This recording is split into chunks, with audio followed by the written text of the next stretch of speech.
In this video, I'm sharing with you a DIY antique mirror effect that you can do on any glass surface. Also, a really unique fireplace makeover.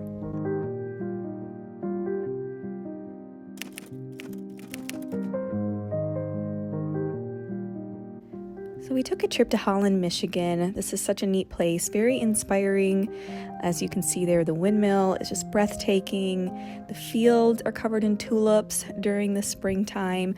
But I was very inspired by all of the Delft decor and things that they had. I always have loved blue and white.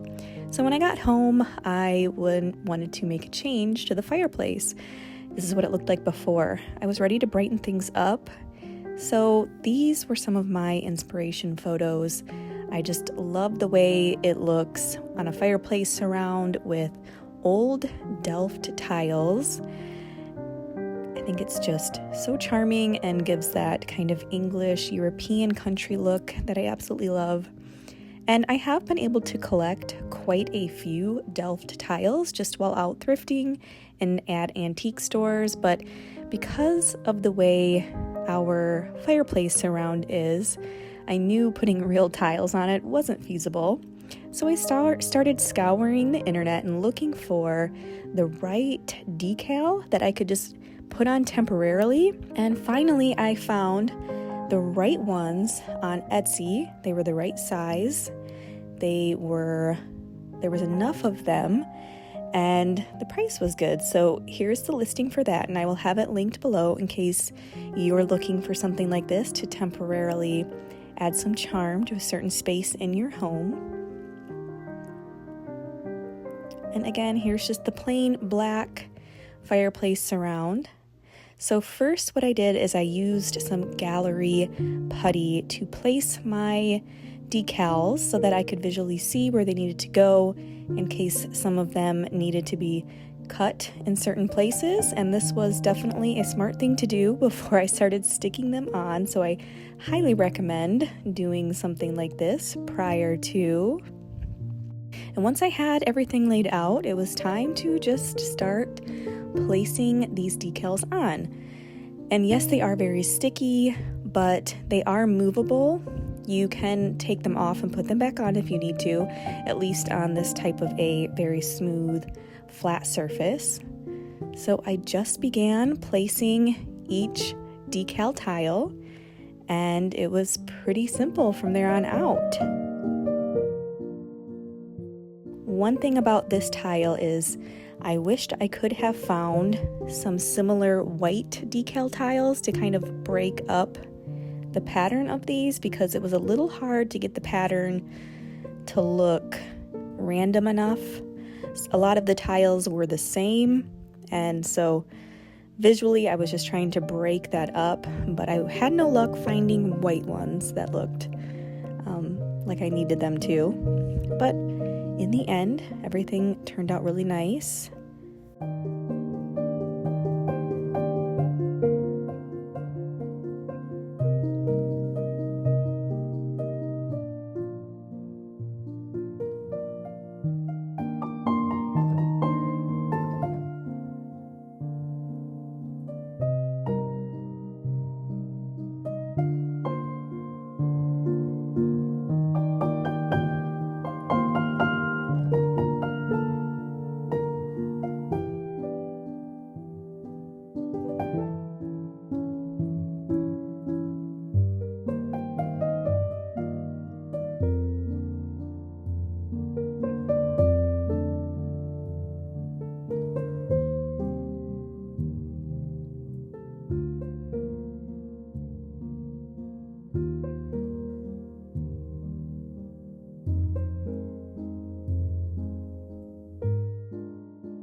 And now it's time to remove the excess on the sides, and I'm just using a spackling knife or a putty knife and a utility knife to remove that excess. Just make sure you have a nice sharp blade so you get a really clean cut.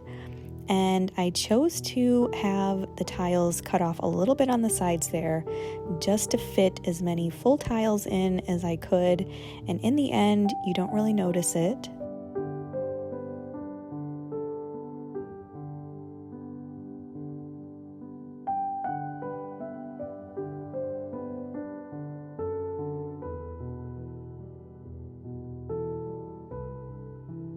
As you can see, I was left with a black rim all around the outside of the tiles, and I was not a fan of that. So I decided to just take some white chalk paint and just kind of make it disappear, blend into the brick, and I think that turned out just fine.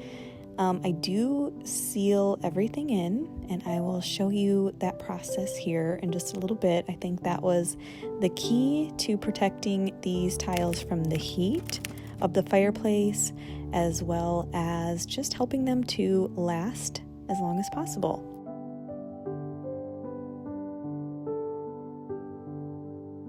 And this is what I'm using to seal the tiles in. It is a high heat resistance gloss Mod Podge. I will link that below for you.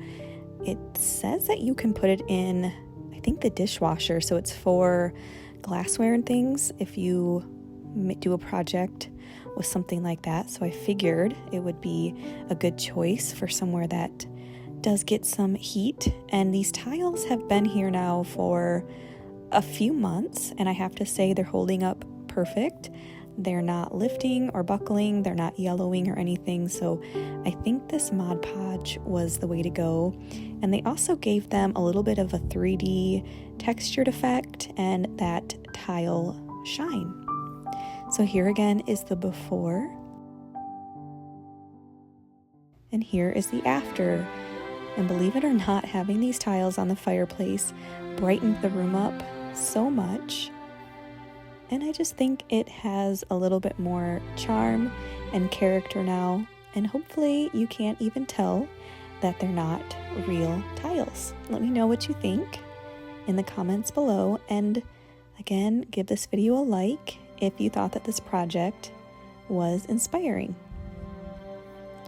But we aren't done yet. I have another project to share with you, which is this DIY antique mirror effect. Okay, so I have this old door with glass in it.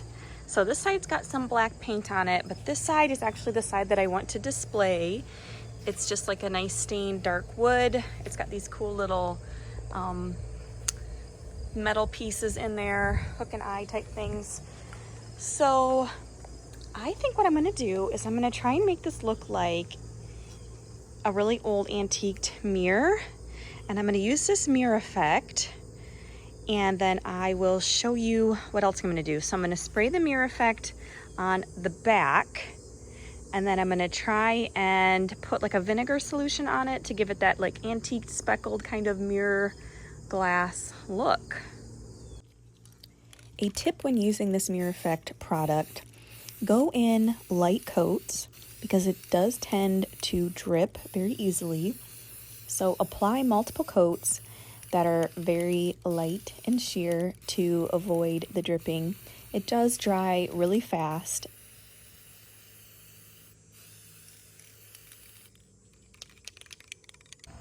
All right, so now that that mirror effect is pretty much dry, I'm gonna take a solution of vinegar and water, and I'm just gonna kind of splatter it with my fingers. Ooh, that's bright. I'm being blinded.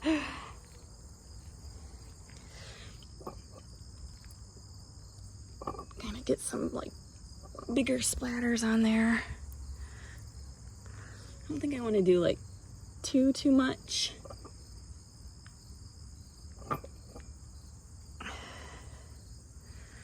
Okay, that should be good because we can always do more. So I'm gonna let that dry for a little bit, and then I'm going to come back and kind of pat some of that off.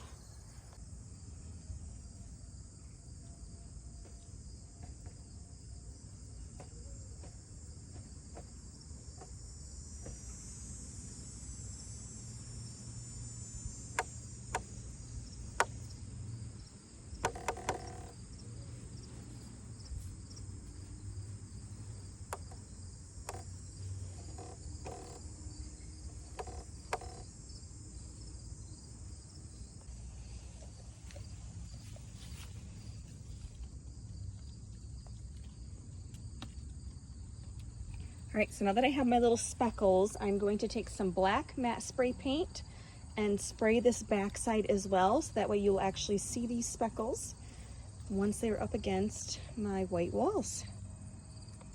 All right, so we have the black matte spray paint on there and it's pretty much dry, so I'm going to use some matte clear coat and just seal it all in. That way when I put it up against my wall, I don't have to worry about it leaving a bunch of black paint on my wall. And then that should be it, and I'm super excited to take this. I think I paid $4 for it or something from the thrift store, just an old door from a really old cabinet or hutch, and it's gonna look like such a cool old mirrored piece now. I actually thought of something else. A way to use this piece double-sided is you could totally use the side that you spray painted black as like a chalkboard side. Like during the spooky season or whatever, you could just use some chalk marker, and I think this would actually still work even without chalkboard paint if they put enough polyacrylic sealer on there. The chalk marker should just wipe off of that. So I'm gonna try that, and if it doesn't wipe off, you can always just take some black chalk paint and do that way on the other side. So kind of a cool way to use this. Two different options, one side a mirror and one side a chalkboard. So don't pass up these old windows, these old doors, things like that. I think this is gonna be such a cool little DIY project, and now I'm thinking what else I can do this to.